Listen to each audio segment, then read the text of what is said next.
Hej så alle sammen og velkommen til den her video. I dag der spiller jeg sammen med Thor Gaming fra Goddag. YouTube. Hej Rasmus. Hej Thor. Hvad? Vi har, vi, Jeg synes at du er blevet noget lille siden sidst. jeg har bare skiftet min Roblox avatar til Mini. Nå. Men det er stort set det samme tøj og alt Hvad muligt. sker? Ja, og vi har sådan set den samme bil, Rasmus. Ja, vi har Jeg den synes samme bare, bil. min den har lidt mere farver. Ja, min har bare lidt mere farver på en måde, synes jeg. Jeg gør lige... Og din hjul, de sidder meget mere skævt end mine. Og så har vi ovenikøbet også den samme vinge. Ja, jeg gør lige noget. Og min er max opgraderet. Ja, det er min også. Med motoren. Min er max opgraderet i alt. I alt. I alt. 100% i boost. Holy shit. Ja, og det jeg har lige taget i munden, det er bare en vent. Og det I var inde i lige før, det var sådan set bare lige min garage. Mit penthouse, det er 6 millioner. Jeg har hus for 12-15 millioner. Hvad?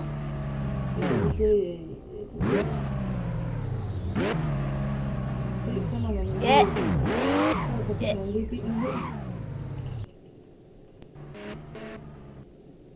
Og så kommer man herhen, når jeg skal lige have en dukker. Så kan man lige få det. Men Rasmus, man kan faktisk også noget sjovt. Jeg ved min bil. Hvad? Man kan faktisk også noget sjovt. Prøv at komme, hvis I lige kommer med mig her. Jeg mener, udover at vi kommer om til garagen igen, ikke? Mm. Så hvis man kommer herop. Jeg kan ikke komme op. Jo, nu kan jeg. Hvad skal man så? Så hvis man så hopper ned i, så har man en gratis vippe. Ja. Bare hop ned. Bare hop. Okay. Så skal jeg have en rundtur i mit hus. Ja, god idé. Man starter med at komme ind her. Ja, det er så min lille entré. Jeg har 2 stole og en Google Nest Hub herover.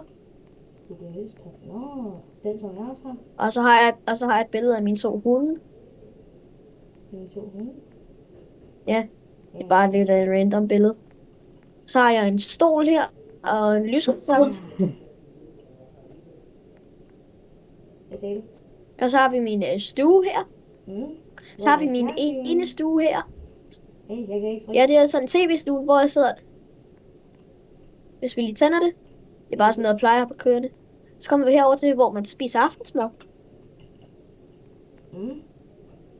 Men fordi jeg er doven, så spiser jeg bare over i sofaen. Skal også have fjernsyn. Ja.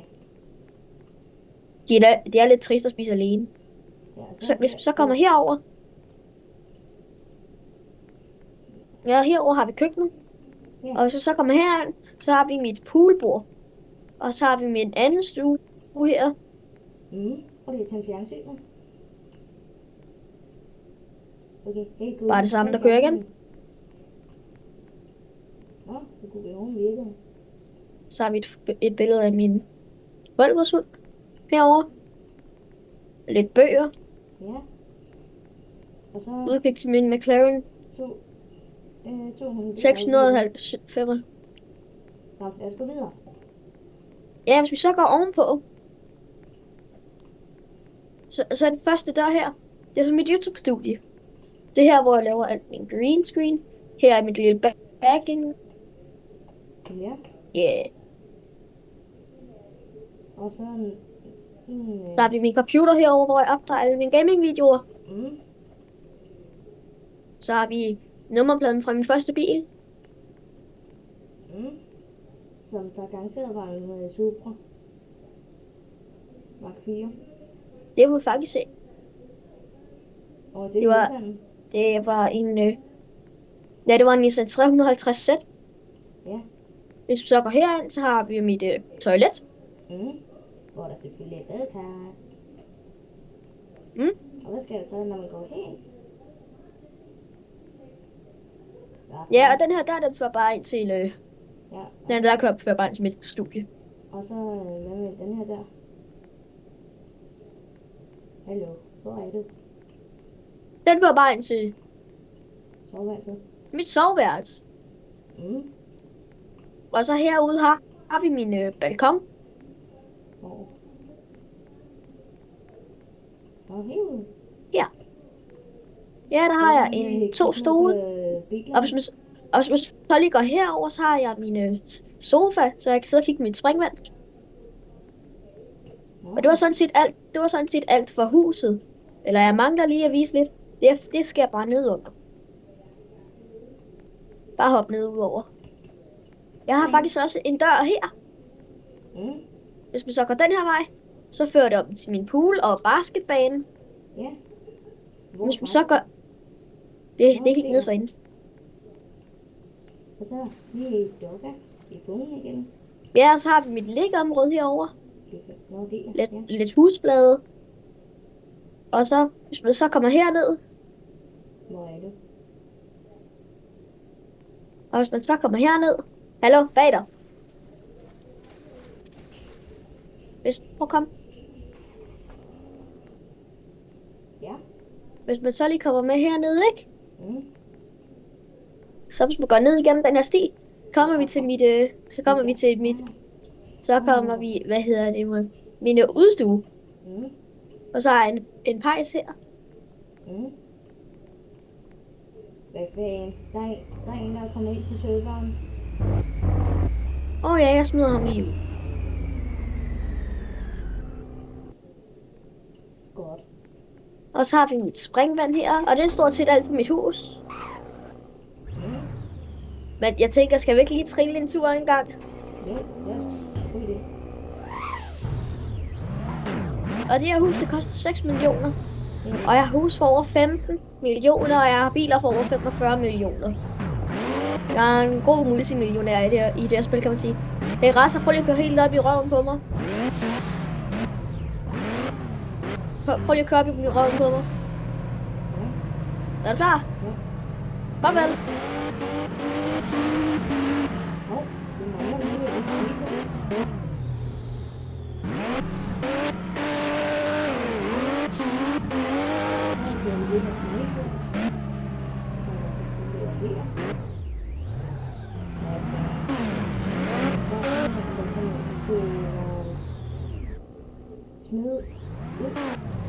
Så er det smidt ud. Det her over Rasmus' hus, ja.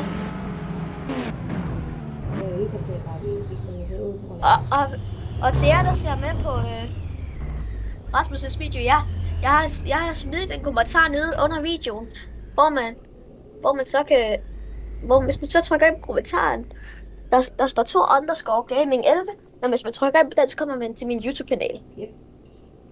Og til jer, der ser med, mig og Rasmus, vi har den samme bil og samme vinge. Ja. Men jeg skal lige høre jer. Hvad for en synes I ser bedst ud? Skriv det i kommentarerne. Vinderen får 100 kroner. Ja, man får 100 kroner. Vinderen får 100 kroner. Ja, så taberen skal... Så vinder... Nej. Taberen giver 100 kroner til vinderen. Hallo. Whoopsie.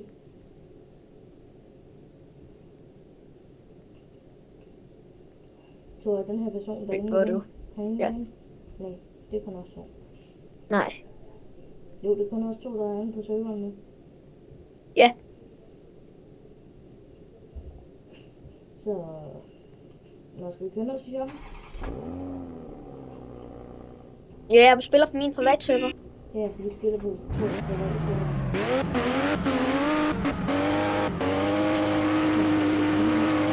Jeg kom først.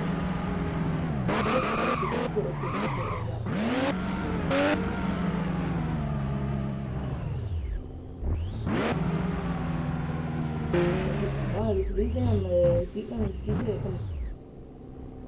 Hey, jeg har en idé. Skal vi ikke lave soundcheck? Nå, ind i hallen? Nej, i min garage. Kom, lad os køre ind til mit hus. Det kan jeg godt få min til. Skal jeg prøve at få min på?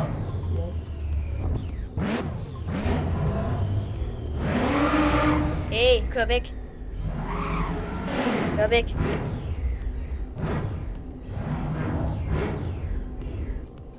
Så om 5 minutter, så slår vi videoen af.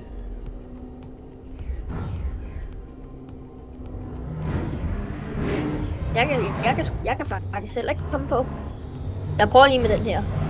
Altså ikke det kunne lige før. Det tror jeg, Fordi din hjul er for skæve, ligesom til hovedet.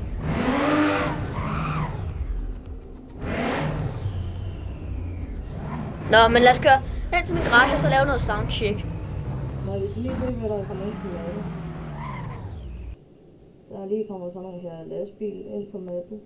Ja, den kan man faktisk godt køre i. Ja, og det viser jeg lige nu. Okay. Og der kommer også en ny opdatering ud i den. Hvornår kommer... Ja, den kommer den klokken 19. Ja, Der kommer opdatering ud fra klokken 18 til klokken 18.10, ellers kommer den fra klokken 19 til klokken 19.10. Lad os køre til min garage og lave soundcheck. hallo, jeg er ikke særlig hurtig. Ja, den her bil, mig og Rasmus kører i, det er en falsk Toyota GR. Ikke Supra, men bare Toyota GR, fordi jeg ved ikke, hvad modellen hedder, men jeg ved bare, det er noget med GR. Ja, Og husk lige, og hvis der ikke, hvis der ikke står Thor Underscore Gaming på min kanal, eller Thor Gaming, så er det på grund af, at jeg har skiftet mit navn til TK Carspotting. Jeg ved ikke helt, om jeg skal gøre det. Smid en kommentar, hvis jeg skal gøre det. ja, det må I meget gerne. Fordi jeg har haft det sådan her for i de sidste halvt års tid, har haft rigtig svært ved at tage beslutninger. Mhm. Og ellers så skal jeg skrive det på en kommentar inde på en af mine videoer. I bestemmer selv, hvilken en. Han hedder bare Thor Gaming. Ja, altså uden H. Altså TORGAMING. Ja, Nå, Rasmus, kom herind, og du skal ikke have lastbilen med. Vi skal lave et soundcheck. okay, jeg kommer. 1, 2, 3, så prøv at se, hvad jeg laver med. Så kører vi ind i garagen. Du kommer til. Jeg kommer ind i Skynd dig, garagen. Rasmus. Den der bil skal ikke ind. Jeg kommer. Bare hop ud af den, og så gå ind. Du kan ikke komme ind med den, Hvorfor lige præcis det? fordi det kan den bare ikke. Kom, vi skal lave soundcheck. Bare hop ud. Er du klar? Ja. Hov, ikke Stil dig om bagved. Er du klar? Ja. Du skal nok holde lidt afstand. Er du klar? Ja.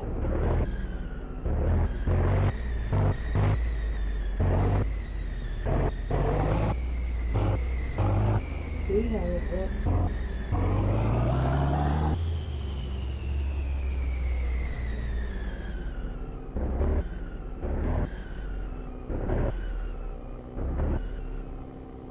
Så kan man se.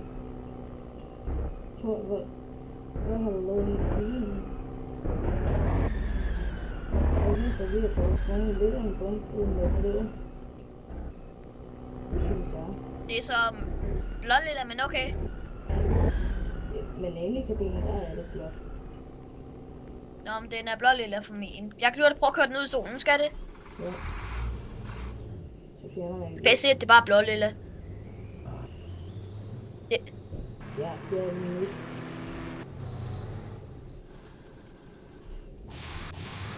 Skal I lige prøve at lave soundcheck udenfor os? Ja.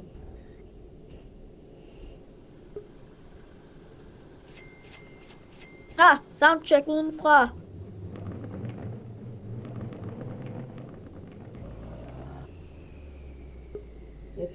Jeg finder lige en sjov bil.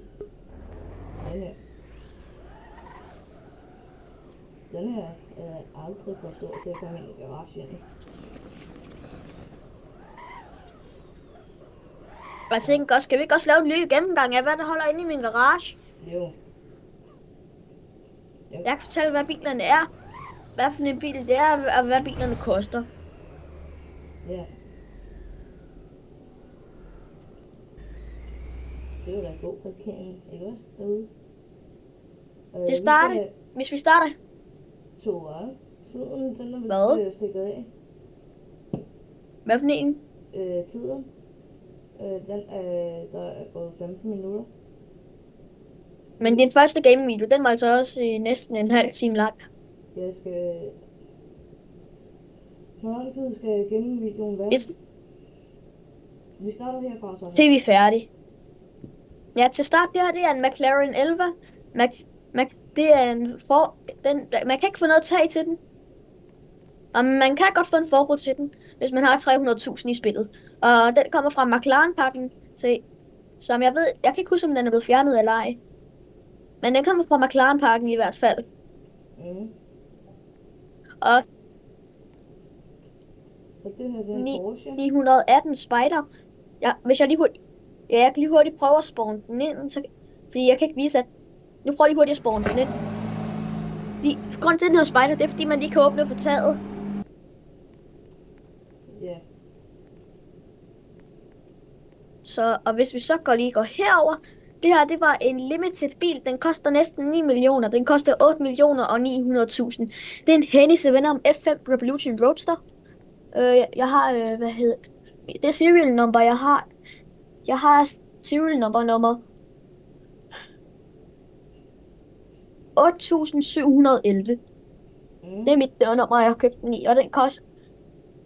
Og grunden til, den hedder Roadster, det er fordi, den også godt kan tage taget af. Bare lige prøve at vise det. Altså, hvis jeg må spawne den ind.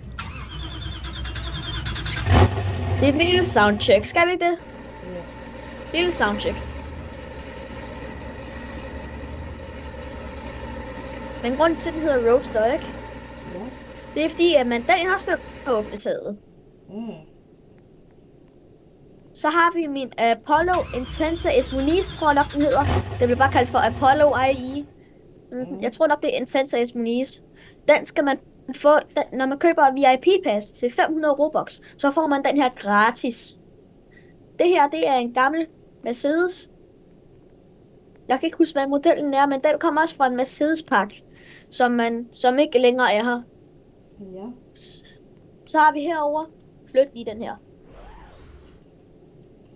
Ja tak, flyt lige. Det her, det er en dansk hypercar. Den koster 70 millioner danske kroner. Det er en Zenvo Aurora Agile. Man kan også få den i en Tour-version, altså TUR. Ikke O, men U. Og den koster bare 12 millioner, og den er også en limited bil. Det her, det er Agile-version, så det er... 9 millioner og et eller andet. Gør den ikke?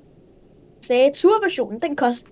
Jo, men Tour-versionen, altså den anden version, der er Tour og Agile. Det her, det er Agile, det er sådan en track-version, mens Tour, det er sådan en mere GT-fokuseret version. Nå. Så det her, det er track-versionen. Ja. Koster 70 millioner danske kroner, og i spillet koster den 9,5 millioner. Så det var... Og den ser nogenlunde sådan her ud i den her... Det eneste forskel på den her, det er, at hvis vi lige kommer op og kigger på forlygterne her, ikke? Så kan man se, at der er lidt rødt. Men det er bare fordi, jeg har farvet forlygten, så det passer med bilen. Men jeg tænker nok, at det er alt for Rasmus' video her. Jeg skal jo køre afsted hen. Hey, ud af min video. Hop ind i min Zenvo. Den var bygget ned i... Den her Zenvo, de laver også andre modeller. Det her, det var deres nyeste model. Den er en V12 Quad Turbo, altså 4 turbos hybridmotor. Jeg har et rigtig godt sted, hvor vi kan slutte videoen af. Hvor er det? Kom.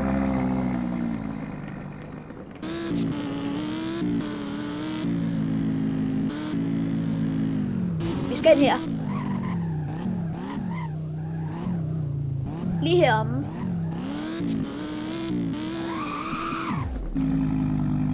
Det var easy. Ja, vi holder sådan en spot. Og jeg har faktisk også set en Zenvo. I virkeligheden, det var bare deres TSR-S-modellen, altså deres model med den største vinge, tror jeg. Jeg har ikke set den her i virkeligheden. Men den havde godt nok et stort spisebord. Okay, vi raser.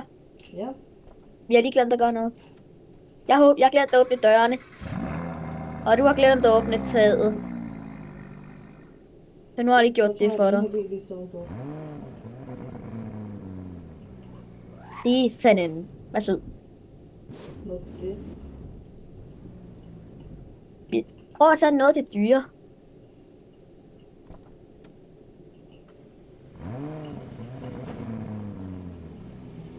Det her, det er den motor, som Aurora og Gil har. Eller bare, der basically alle Aurora-modeller. Det er en V12-motor med 4 turbo, altså quad turbo. Og så er det en hybridmotor. Ja. Nå, skal vi Men så det- slå videoen af? Ja, jeg vil bare sige tak, fordi I så med. Og husk at følge min kanal også. Mest min.